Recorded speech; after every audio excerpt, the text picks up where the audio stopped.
11వ అధ్యాయం. కార్తీక పురాణం 11వ అధ్యాయం. సుశీల మందర వృత్తాంతము పురాణ శ్రవణము ఫలము. రాజోత్తమ, తిరిగి చెప్పెదను వినుము.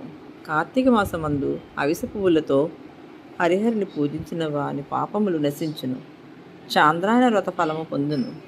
కార్తీక మాసమందు గరికతో గాని కుచులతోనూ హరిని పూజించిన వాడు పాప విముక్తుడై వైకుంఠమును చేరును. కార్తీక మాసమందు చిత్రరంగులతో కూడిన వస్త్రములను హరికి సమర్పించిన వాడు మోక్షం పొందును.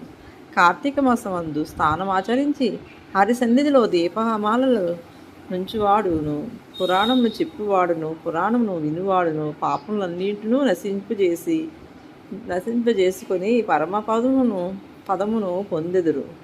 ఈ విషయమై ఒక పూర్వకథ గలదు. అది విన్న మాత్రమే పాపము పోవును, ఆరోగ్యము నిచ్చును, బహు ఆశ్చర్యకరంగా ఉండును. దానిని చెప్పేదని వినుము. కళింగ దేశమందు మందరుడను ఒక బ్రాహ్మణుడు గలడు. అతడు సంధ్యా వందనాదులను విడిచిపెట్టిన వాడే ఇతరులకు కూలి చేయుచుండేవాడు.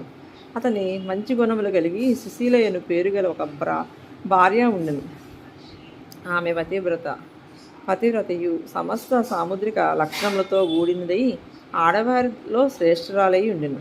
ఓ రాజా, ఆ సుశీల భర్త దుర్గుణపూర్ణుడై నన్ను అతని యందు ద్వేషము నుంచక సేవించుచుండెను. తర్వాత వాడు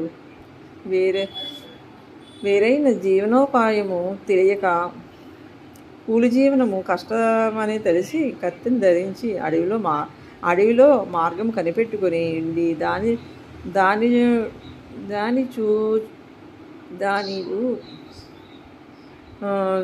దాని చుడుచు వారిని కొట్టి వారి ధనములను అపహరించుచు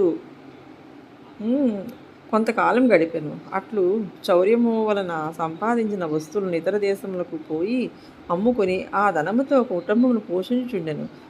ఒకప్పుడు బ్రాహ్మణుడు చౌర్యము కొరకు మార్గమును కనిపెట్టి ఉండి మార్గాన వచ్చున బ్రాహ్మణుని పట్టుకుని మర్రి చెట్టుకు కట్టి అతని సొమ్మంతయును హారించెను. ఇంతలోనే క్రూరుడైన కిరాతకుడొకడు వచ్చి ఆ ఇద్దరు బ్రాహ్మణులను చంపి ఆ ధనమంతియు తాను హరించెను. తరువాత గుహలో ఉన్న పెద్ద పులి కిరాతన మనుష్య గ్రంథమును అగ్రానించి వచ్చి వాణ్ణి కొట్టెను. కిరాతకుడు కత్తితో పులిని కొట్టెను. ఇట్లు ఇద్దరును పరస్పర ప్రహరముల చేత ఒక్కమారే చనిపోయేది. ఇట్లు ఇద్దరు బ్రాహ్మణులు, పులి, కిరాతకుడు నలుగురు ఒకచోట మృతి నొంది యమలు